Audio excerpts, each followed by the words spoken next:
Hello students, आप लोग पढ़ रहे हैं मिसलेनियस एक्सरसाइज 5 चैप्टर 1 और उसी क्रम में हम आज क्वेश्चन नंबर 15 से स्टार्ट करेंगे। क्वेश्चन नंबर 15 सामने लिखा हुआ है ये, और देखिए क्वेश्चन नंबर 15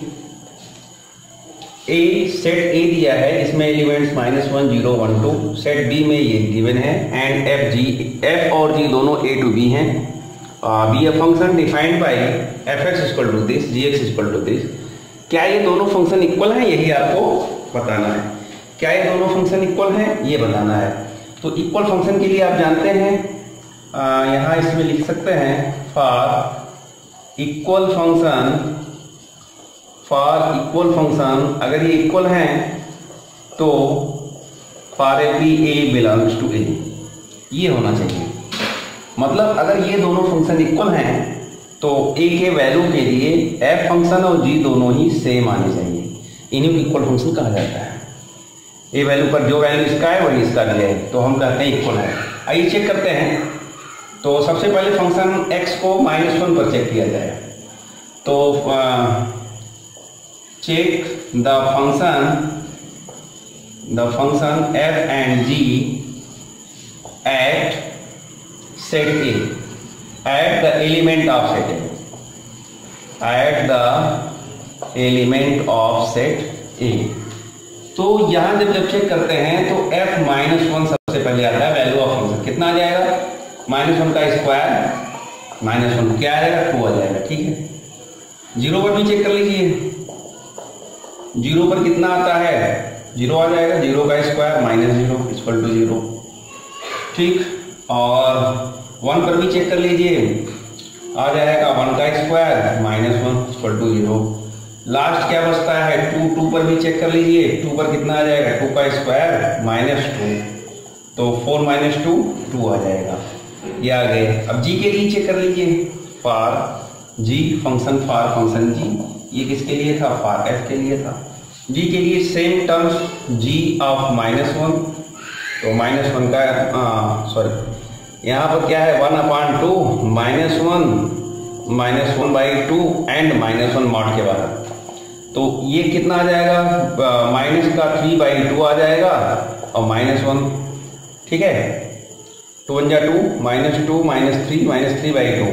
जैसे ही आप इसको मॉड को सिंप्लीफाई करेंगे तो 1/2 ही है ना, सॉरी ये 1/2 नहीं है, 2 है, ये 2 × है। ठीक, 1/2 नहीं है, 2 × है। तो जैसे ही इसको सिंप्लीफाई करेंगे 2 × 3/2 हो जाएगा, -1 2 से 2 कट गया, 3 - 1 क्या आ जाएगा, 2 आ जाएगा। ठीक, आपने g -1 पर चेक किया, 2 आया, जो कि बिल्कुल सेम है। 0 पर चेक करेंगे, g ऑफ 0 पर चेक करेंगे तो कितना आ जाएगा, 2 × 0 -½ -1। तो आप समझ सकते हैं -1/2 का मॉड वैल्यू 1/2 होगा। 2 × 1/2 -1, 2 से 2 कट गया, 1 - 1 कितना आ गया, 0 आ गया। तीसरा एलिमेंट्स क्या है, 1। तीसरा एलिमेंट क्या है, 1 पर चेक करिए तो g1 लिखेंगे, 2 × 1 -1/2 तो -1।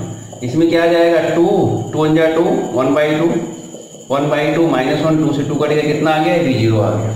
अब क्या बचा है, 2। g2 पर चेक करेंगे, g2 पर चेक करेंगे तो 2 × 2 -1/2 -1 2 2 4, तो 4 -1 3/2 आ जाएगा। -1 2 से 2 कटा, 3 - 1 कितना आता है, 2 आता है। ठीक है, तो ये बिल्कुल सेम है, इसलिए हम कह सकते हैं कि द फंक्शन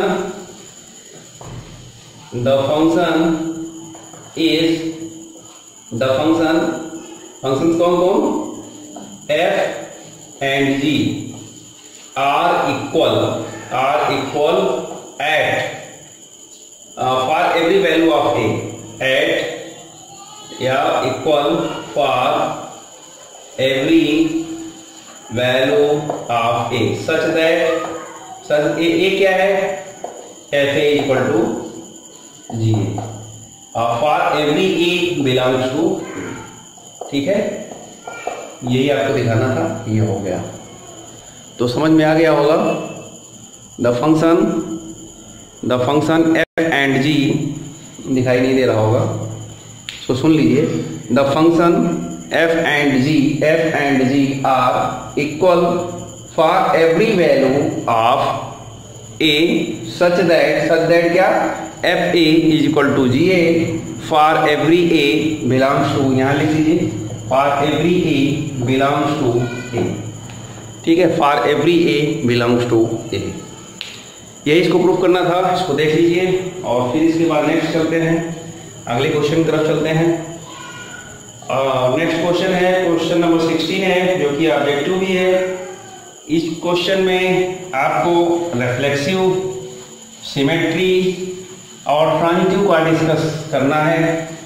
कोई सेट दिया गया है 1 2 3 पर आपको ये डिस्कस करना है कि ये रिफ्लेक्सिव होगा, सिमेट्री होगा, किंतु ट्रांजिटिव नहीं होगा। तो थोड़ा सा माइंड में ये रूल्स होने चाहिए, आपके माइंड में क्या होना चाहिए कि भाई रिफ्लेक्सिव क्या होता है। रिफ्लेक्सिव क्या होता है? रिफ्लेक्सिव जब भी कोई रिलेशन आप लेते हैं तो वो स्वयं के साथ रिलेटेड हो, रिलेटेड टू इटसेल्फ को रिफ्लेक्सिव कहते हैं। प्रीवियस वीडियो में मैं बहुत अच्छे से इसके डेफिनेशन को डिफाइन किया हूँ, उसमें आप लोग जाइए प्लेलिस्ट में और उसको स्टडी करिए, निश्चित रूप से कोई प्रॉब्लम नहीं आएगी। तो क्वेश्चन नंबर 16 में देता है, 16 में क्या दिया कि a इक्वल टू 1 2 3 दिया गया है। सेट A में क्या दिया गया है? 3 एलिमेंट्स। क्या क्या आपको दिखाने हैं? Containing 1 2 and 1 3। ये जो फंक्शन है इसमें जो भी आप रिलेशन बनाएंगे उसमें 1 2 और 1 3 को कंटेन करेंगे। Containing 1 2 and 1 3 which are reflexive, symmetry but not transitive. ये होना क्या चाहिए? विच आर, जो कि हो क्या, रिफ्लेक्सिव होना चाहिए, सिमेट्री भी होना चाहिए, और क्या होना चाहिए? ट्रांजिटिव नहीं होना चाहिए। ट्रांजिटिव ये नहीं होना चाहिए। ठीक है, समझ गए होंगे। रिफ्लेक्सिव होना चाहिए। अब आप कितना रिलेशन बना सकते हैं, कितना रिलेशन भी चाहे जितना रिलेशन बनाएं, बट ये कंडीशन फुलफिल होना चाहिए। और एक ये को कंटेन करना होगा, 1 2 और 1 3 को कंटेन करते हुए आपको बताना है रिफ्लेक्सिव भी है, सिमेट्री है, लेकिन ट्रांजिटिव नहीं है, ये दिखाना है। ठीक है, तो आइए देखते हैं कितने नंबर ऑफ रिलेशन बनते हैं। इसमें कह रहा है कि then number of relations, number of relation.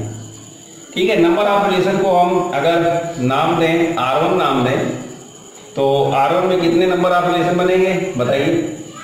अब अगर यहां पर ये रिफ्लेक्सिव लिखता है तो ये तो श्योर है कि 1 1 2 2 3 3 ये तो होगा ही होगा। अगर यहां पर ये रिफ्लेक्सिव दे दिया है, और कंटेन करने के लिए क्या कर रहा है कि 1 2 को कंटेन करिए और 1 3 को कंटेन करिए, मतलब ये कंटेन रहेगा। आगे आप क्या देख रहे हैं? सिमेट्री भी दिया है। तो जब सिमेट्री दिया है इसका अब आप जानते हो, अगर ए भी आर में होता है तो बी ए भी आर में होना चाहिए, इसी को सिमेट्री कहते हैं। तो अगर 1 2 आपने लिया तो 2 1 लेना ही पड़ेगा, 1 3 लिया तो 3 1 भी लेना पड़ेगा। तो एक कंडीशन तो यही हो गई, मतलब ये एक कंडीशन को फुलफिल करता है कि इसमें ट्रांजिटिव नहीं। लेकिन हाँ, इसमें भी आपको ये दिखाना होगा कि ट्रांजिटिव नहीं है, तब जाकर के ये शो हो पाएगा ये ट्रांजिटिव नहीं है। कैसे अब दिखाओगे? आइए चेक करते हैं। तो रिफ्लेक्सिव तो यहीं तक हो गया, यहां तक होने का मतलब रिफ्लेक्सिव हो गया। सिमेट्री होने का मतलब ये 1 2 है, 2 1 है, 1 3 है, 3 1 है, तो 100% सिमेट्री भी हो गया। तो क्या ये ट्रांजिटिव तो नहीं है? ये चीज आपको देखना पड़ेगा। तो ट्रांजिटिव चेक करने के लिए क्या चेक करेंगे कि AB और BC है किंतु AC नहीं है, तो ट्रांजिटिव ये चेक करते हैं। यहां से अगर हम लोग देखें कि 1 3 है, जरा इसको ध्यान से देखना पड़ता है। जैसे यहां देखिए 3 1 है और 1 2 है, मतलब 3 1 belongs to R, 3 1 belongs to R और 1 2 भी बिलोंग्स टू R। मतलब देखिए AB BC, but this implies क्या 3 2 बिलोंग कर रहा है? 3 2 does not belongs to R, मतलब यहां ट्रांजिटिव नहीं है। इतने एग्जाम्पल में ट्रांजिटिव नहीं है। तो इसको आप देख करके क्या इसको आपको अपने खुद से बनाना होगा, तो कैसे बना करके दिखाएंगे। ठीक है, तो ये सब आपको खुद से इमेजिन करना होगा कि हमें क्या रखना है और क्या छोड़ना है। ठीक, तो इसलिए हम ये कह सकते हैं कि इसमें रिलेशन की संख्या कितनी हुई। अब रिलेशन की संख्या कितनी हुई, रिलेशन की संख्या यहां से आप देखिए, अगर देखा जाए तो यहां रिलेशन की संख्या एक ही हुई। क्यों? आप कहेंगे सर आपने तो जोड़ दिया, किसको किसको ऐड कर दिया, 2 1 को ऐड किया, 3 1 को 2 एलिमेंट ऐड कर दिया, लेकिन आप कह रहे हैं रिलेशन की संख्या एक हुई। कैसे, वो मैं समझा देता हूं आपको। अब देखो, अगर आपने ये 1 2 लिया तो सिमेट्री तो होगा ही होगा, तो सिमेट्री के लिए तो आपको 2 1 यहां लिखना ही पड़ेगा, और 1 3 लिया तो सिमेट्री के लिए यहां पर 3 1 लिखना पड़ेगा।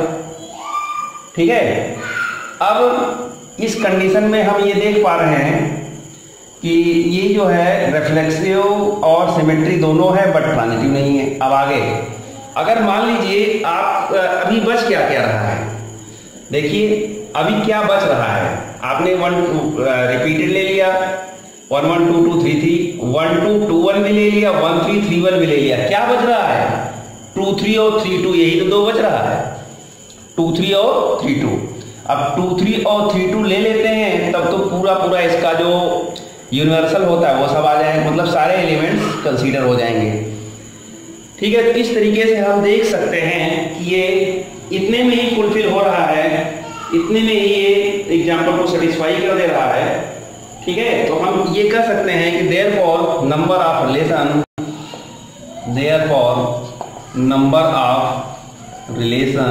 इज 1।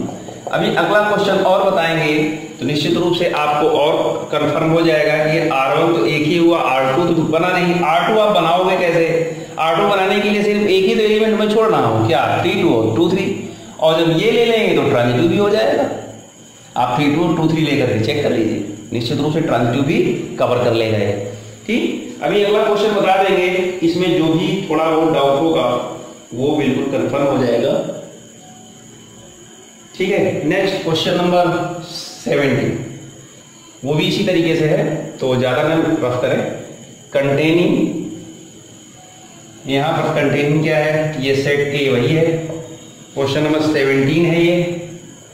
17 में क्या कहता है कि let A equal to 1 the number of equivalence relation, number of equivalence relation, number of equivalence यहां आ जाएगा।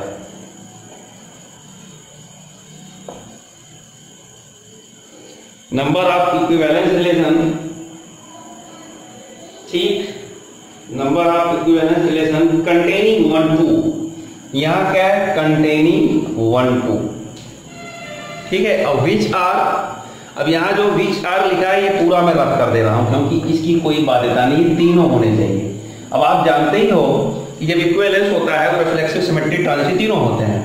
ठीक, अब आइए इसमें देखते हैं, इसमें क्या कह रहा है, थोड़ा सा इसे चेंज हो जाएगा, कंटेनिंग 1 2 कह रहा है। ठीक, यहां तक हम लोग पहुंच चुके हैं, यहां तक है 1 1 2 2 3 3। इक्विवेलेंस का मतलब होता है आपका रिफ्लेक्सिव भी होना चाहिए, सिमेट्रिक भी होना चाहिए और ट्रांजिटिव भी होना चाहिए, ये तीनों होने चाहिए।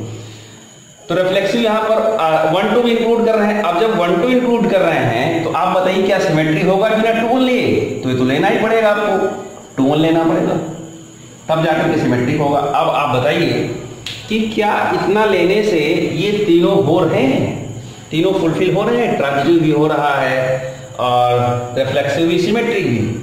तो इसको चेक कर लीजिए, होगा ही, इसको चेक करिए, निश्चित रूप से ये फुलफिल कर लेगा। ठीक है, 1 1 2 2 3 3 1 2 और 2 1। आइए चेक कर लेते हैं, जैसे 1 2 लिया, 2 1 लिया, 1 1 भी है, 2 1 लिया, 1 2 लिया, 1 2 लिया, 2 2 भी इसमें है। तो ये एक कंडीशन बन गया R1। ठीक है, तो यहां तक क्या बन गया, R1 बन गया। अब आप R2 को चेक करिए, दूसरा रिलेशन R2 लिया जाए, 1 1 2 2। अब देखिए यहां पर R2 की भी कंडीशन आ गई, जबकि प्रीवियस क्वेश्चन में R2 नहीं आया था। 1 2 को इंक्लूड करना है, 1 2 के लिए 2 1 को भी इंक्लूड। अब हमें क्या है, नंबर ऑफ रिलेशन फाइंड करना है। तो नंबर ऑफ रिलेशन का मतलब कुछ ज्यादा, जितना ऊपर हुआ उससे कुछ ज्यादा इंक्लूड करना है। तो अब क्या ले लें और क्या ले सकते हैं, जैसे अभी तक तो एक ही एलिमेंट देखा जाए तो एक ही एलिमेंट इंक्लूड हुआ, एक एलिमेंट इंक्लूड करने से एक रिलेशन क्रिएट हुआ। अब दूसरा रिलेशन यहाँ पर क्या बन सकता है, अगर 1 2 2 1 आपने लिया है तो अभी और भी क्या क्या है जो तीनों को फुलफिल करते हैं। 1 3 3 1 1 3 लेंगे तो 3 1 लेना पड़ेगा, 1 3 लेंगे तो 3 1। अब इसी को रोक दीजिए, हो सकता है अभी R3 भी बन जाए, R4 भी बन जाए, है ना। आइए बताते हैं। अभी हमने देखा जाए तो एक एलिमेंट इंक्लूड किया, इसके अलावा क्या इंक्लूड किया, एक एलिमेंट। भाई 1 3 लिया तो 3 1 तो लेना ही पड़ेगा क्योंकि ये सब चीजें फुलफिल होनी चाहिए। अब देखिए यहाँ ट्रांजिटिव कंडीशन बन रही है कि नहीं बन रही है, चेक करते हैं। 1 3 3 1 लिया तो यहां पर देखिए, अगर हम यहां से देखें 3 1 ले लिया है ना, देखिएगा 3 1 आर में है, 3 1 1 2 भी आर में है, 1 2 भी आर में है। तो फिर ट्रांजिटिवली और क्या होना चाहिए, 3 2 भी आर में होना चाहिए, लेकिन 3 2 does not belongs to R. 3 2 R में नहीं आ रहा है। अब 3 2 आर में नहीं आ रहा है, 3 1 भाई ए भी हो गया, बी सी हो गया, तो ए सी भी तो होना चाहिए, नहीं आ रहा है। इसका मतलब आप 3 2 यहां ऐड करने के लिए मजबूर हैं, 3 2 आपको ऐड करना ही पड़ेगा। ठीक, तो 3 2 कर दिया। अब जब 3 2 कर दिया तो निश्चित रूप से आप कहोगे सर ये तो सिमेट्रिक फिर नहीं बनेगा। तो सिमेट्रिक बनाने के लिए तो आपको फिर से क्या लेना पड़ेगा, 2 3 लेना पड़ेगा। तो 2 3 को भी ले लिया, ठीक है। तो इस तरीके से देखा जाए तो अब जाकर के यहां तक नहीं हो रहा था। देखिए हमें अगर यहां तक हो जाता तो ये आखिरी में इसको इंक्लूड कर लेते, एक रिलेशन और भी बन जाता, लेकिन नहीं हो रहा था, यहां कंडीशन क्रिएट कर रहा था। तो ये चीज हमने आपको समझाने के लिए लिखा है। ये कब के लिए लिखा है, जब हमने यहां तक थे, यहां आगे नहीं थे। ये वाला कंडीशन लेने के बाद ये मत लिखिएगा, ये आपको साइड में लिखना है, साइड वर्क है। मतलब जब आपने यहां तक लिया था तब के लिए है ये। लेकिन अब 3 2 2 3 ले लेने से पूरा ये फुलफिल हो गया। तो अब आप कहेंगे कि ये सेकेंड रिलेशन भी बन गया। ठीक, तो देखा जाए कि ये सब यहां से यहां तक बिल्कुल एक ही हैं, कनेक्टेड हैं एक दूसरे से। ये लेंगे तो ये लेना पड़ेगा, ये लेंगे तो ये लेना पड़ेगा। क्यों, अगर आप नहीं लोगे तो ये चीज आपको रोकेगा ट्रांजिटिव होने से। ठीक है, तो इस तरीके से हमने देखा कि नंबर ऑफ इक्विवेलेंस रिलेशन कितना बन पाया, R1 और R2। तो R1 और R2 मतलब 2 रिलेशन। ठीक है, therefore number of equivalence relation, number of and equivalence relation, number of and equivalence relation is 2। ठीक है, ये हो गया, ये यहां तक क्वेश्चन हो गया। अब हम क्वेश्चन नंबर 18 पर डिस्कस करेंगे। क्वेश्चन नंबर 18 समझ में आ गया होगा, इसको आप लोग बढ़िया से समझिएगा, कोई प्रॉब्लम हो तो फिर से पूछ सकते हैं। क्वेश्चन नंबर 18 सिग्नम फंक्शन से रिलेटेड है।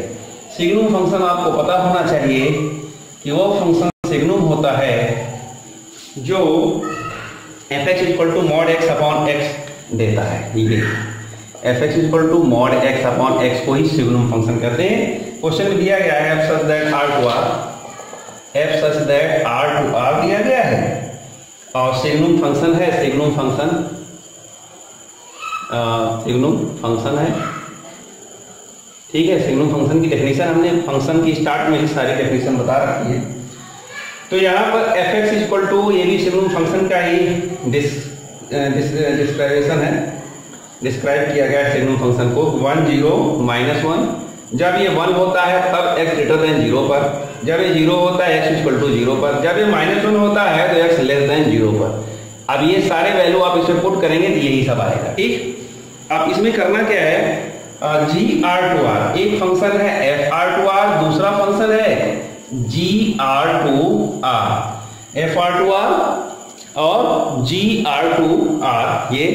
ठीक, बी एक GIF ग्रेटेस्ट इंटीजर फंक्शन महत्तम पूर्णांक फलन given by gx equal to क्या देता है, gx equal to GIF x। GIF x का मतलब क्या होता है, less than or equal to integer of x। ठीक है, मतलब x का जो भी वैल्यू होगा वो less than or equal to integer होगा। जैसे 1.9 है तो 1 होगा, -1.9 है तो -2 होगा, ध्यान रहे, क्योंकि less than or equal to integer लेना है x से। ठीक, तो x GIF दिया है, और ज्यादातर NCERT में जब भी ये क्वेश्चन आता है तो इसकी डेफिनेशन भी लिख देता है, greatest integer function less than or equal to x लिया जाता है।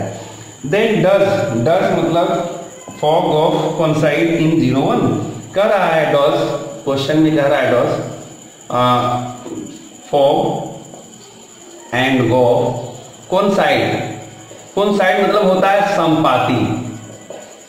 क्या ये संपाती का मतलब होता है, जैसे एक लाइन है दूसरे लाइन पर कोइंसाइड कर जाए, उसी के जस्ट ऊपर, उसी को संपाती या कोइंसाइड कहते हैं। ठीक, तो कोइंसाइड इन 0 1 किस पर, कोइंसाइड इन 0 1। देखिए ध्यान से देखिए, 0 पर ओपन इंटरवल लगा हुआ है और 1 पर क्लोज इंटरवल लगा हुआ है, इस पर भी ध्यान देना है। ठीक, तो आइए चेक करते हैं। तो इसको चेक करने के लिए हम लोग सबसे पहले क्या निकालेंगे, फॉग निकालेंगे। किस पर निकालेंगे, फॉग x होता है ना, फार्मूला आप जानते हो, कंपोजिट फंक्शन का फार्मूला है, fog x equal to f of gx होता है। ठीक है, गॉफ है तो g ऑफ fx होगा। चलिए, तो यहाँ पर x का रोल क्या है बताइए, तो फॉग 1 पर भाई, और क्या, यहाँ पर जो आपका इंटरवल दिया गया है, इंटरवल क्या दिया गया है, 0 1, तो 0 तो ले नहीं सकते, क्योंकि ओपन इंटरवल की खासियत होती है ये जब कर्व लग जाता है इसके बगल वाला एलिमेंट नहीं लिया जाता। हाँ, इसके आगे आप ले सकते हो, 0 नहीं ले सकते ओपन इंटरवल में, लेकिन यहाँ क्लोज लगाया तो 1 ले सकते हो। तो इसलिए सबसे पहले हम 1 ही लिए हैं। तो फॉग 1 का value f of g1, f of g1 का वैल्यू क्या होगा, g1, ये देखिए g1 इंटीजर रखेंगे तो इंटीजर ही आएगा, तो क्या आ जाएगा, g1 का वैल्यू 1 आ जाएगा। g1 का वैल्यू क्या आ जाएगा, g1 का वैल्यू 1, क्योंकि x इक्वल टू 1 रखेंगे, GIF 1 का वैल्यू, क्योंकि 1 इंटीजर है तो इंटीजर ही देगा। अब f1 का वैल्यू,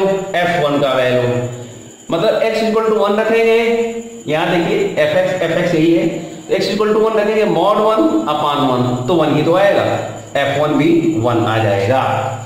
अब चलिए फॉग निकालिए। अब गॉफ निकाला जाए, गॉफ 1, क्योंकि हमें फॉग और गॉफ दोनों को कोइंसाइड मतलब इक्वल दिखाना है, कोइंसाइड का मतलब भी इक्वल ही होता है, तो यहां पर हो जाएगा g ऑफ f1। अब f1 का वैल्यू अभी भी आप निकाले हो, क्या आया है, 1 आया है, और g1 का भी वैल्यू अभी भी निकाले हो, 1 आया है, तो 1 आ गया। मतलब एट 1 पर तो दोनों इक्वल है, 1 पर क्या है, दोनों इक्वल हैं। अब किस पर और देखना है, अब हमको देखना है, इधर देखिए, जब 1 पर इक्वल है तो दूसरा टर्म और क्या ले सकते हो भाई, ये अपने पास नंबर लाइन है, ये यहाँ 0 है, ये यहाँ 1 है, तो 0 1 के बिटवीन इनफाइनाइट रियल नंबर होते हैं, इनफाइनाइट रियल नंबर होते हैं, आप कुछ भी ले सकते हो, लेकिन 0 नहीं लेना है, 0 को ऐसे छोड़ देना है, यहाँ को ऐसे डाल कर देना है, ये सिचुएशन है इसकी, ये 0 है, ये एम्प्टी बॉल है, मतलब इसको 0 को छोड़ना है। ठीक है, 0 को छोड़ना है, ये 1 को लेना है। अब इसके बीच में तो इनफाइनाइट रियल नंबर होते हैं, लेकिन हम चलिए 1/2 को ही लेकर के चेक, भाई एक पर भी अगर सेटिस्फाई नहीं हुआ तो हमें हमारा आंसर मिल जाएगा, एक पर भी अगर नहीं हुआ तो हम 1/2 पर चेक करते हैं। तो चलिए फॉग 1/2, इस पर फॉग 1/2 पर चेक किया जाए, तो f ऑफ क्या आ जाएगा, f of 1/2, f of gx होता है ना, तो g 1/2 हो जाएगा, g 1/2। तो g 1/2 का वैल्यू 1/2 मतलब 0.5, 1/2 मतलब 0.5। हमने बताया कि 0.5 का less than or equal to value क्या होगा, 0 होगा, ध्यान रहे, less than or equal to x है ना, तो 0.5 का क्या हो जाएगा, 0 हो जाएगा, यानी क्या मिला, g 1/2 का वैल्यू 0 मिला, और f0 का वैल्यू क्या है, f0 का वैल्यू 0 ही है, तो ये 0 मिल गया, ध्यान से समझिएगा, क्या मिल गया, फॉग 1/2 क्या मिल गया, 0 मिल गया। अब गोफ निकालिए, गोफ 1/2 निकालिए, तो गोफ 1/2 मतलब g of f1/2, g of f1/2। अब g ऑफ f1/2 fx, यहाँ 1/2 अपान 1/2 1 मिलेगा भाई, और क्या है। हाँ, मॉड में 1/2 वैल्यू 1/2, फिर यहाँ भी 1/2। आप इसको करके देख लो, 1/2 मॉड में 1/2 ही आएगा, 1/2 कट के क्या आएगा 1 आ गया। तो ये 1/2 1 आ गया। अब जीवन का वैल्यू ऑलरेडी 1 ही आएगा, जीवन 1 आएगा। तो आप देख सकते हैं कि फॉर हमें एक भी वैल्यू पर अगर ये नॉट इक्वल मिल गया तो हम कहेंगे नॉट इक्वल, ये मतलब कोइंसाइड नहीं करता। Fog and gof does not coincide. अब हम क्या लिखने जा रहे हैं, fog is not equal to gof. Therefore fog and gof does not coincide on interval क्या 0 to 1। ठीक है, तो ये क्लियर हो गया क्वेश्चन, क्वेश्चन कंप्लीट हुआ। नेक्स्ट अब हम चलते हैं क्वेश्चन नंबर, ये कौन सा क्वेश्चन नंबर था, क्वेश्चन नंबर 18 था, क्वेश्चन नंबर 18 था। अब लास्ट क्वेश्चन है, इसको भी देखिए। लास्ट क्वेश्चन में क्या है, number of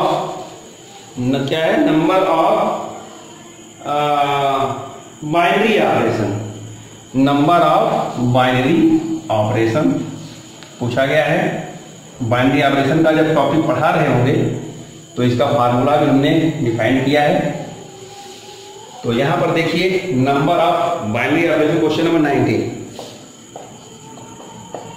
number of binary operation is equal to n की पावर n स्क्वायर, यही होता है। Where n is the number of element in the set, where n is the number of element in the given set। तो set यहां पर let set A equal to क्या दिया गया है, इस चीज को देख लेते हैं, A, B दिया गया है, A, B। तो यहां n इक्वल टू क्या हुआ 2 हुआ। तो फार्मूले के अनुसार जहां जहां n है वहां 2 रखते हैं। 2 की पावर 2 का स्क्वायर, तो 2 की पावर 4, तो इसका कितना आ गया 16। Option is B correct, option B is correct. ठीक, तो ये हो गया। तो स्टूडेंट्स इसको आप लोग स्टडी करिए, अच्छे से स्टडी करिए। ये मिसलेनियस, आप जानते हैं मिसलेनियस एक्सरसाइज के क्वेश्चन बहुत बड़े बड़े होते हैं, तो इसको आप स्टडी करिए। जहाँ कोई प्रॉब्लम हो, क्वेश्चन बड़ा होगा, हो सकता है कोई प्रॉब्लम हो जाए। वैसे भी एनसीईआरटी के मिसलेनियस स्टैंडर्ड होते हैं, तो आप स्टडी करिए। जो भी प्रॉब्लम हो आप हमारे पर्सनल व्हाट्सएप नंबर पर या हमको कॉल भी कर सकते हैं। हमारा व्हाट्सएप नंबर है 9473565373। ठीक स्टूडेंट, अगर आप लखनऊ से बिलोंग करते हैं तो कोई प्रॉब्लम हो, हमसे कुछ स्टडी करना चाहते हैं, सीखना चाहते हैं, तो आपका मोस्ट वेलकम है। मतलब आप अपने स्टडी के लिए खुद जिम्मेदार हैं। अगर आपको कोई चीज़ नहीं आती है तो उसके भी जिम्मेदार आप ही खुद होंगे। भाई पेरेंट्स होते हैं और फ्रेंड्स होते हैं, जो अच्छे फ्रेंड्स हैं वो सदैव आपको मोटिवेट करते हैं पढ़ने के लिए, और अगर आप अच्छा नहीं पढ़ पाते हैं तो सब दोष आपके ही ऊपर डालेंगे। तो इसलिए आपका ये जिम्मेदारी है कि आपको अपने स्टडी के प्रति सतर्क रहना चाहिए। कभी भी किसी भी कंडीशन में इस चीज़ से समझौता नहीं, अपने पढ़ाई से समझौता कभी नहीं करना चाहिए। अच्छे से पढ़िए, और कभी कोई प्रॉब्लम हो तो उसको माइंड में सेव करिए जब तक वो सॉल्व ना हो जाए। ठीक है स्टूडेंट, ओके, थैंक यू। अब नेक्स्ट वीडियो हम जल्दी ही बना करके डालेंगे इस पर यूट्यूब पर। तो आप लोग ऐसा करिए कि इसको सब्सक्राइब कर लीजिए ताकि कोई भी हमारा न्यू वीडियो है तो आप तक पहले ही इन्फॉर्मेशन पहुंच जाए। Okay, thank you.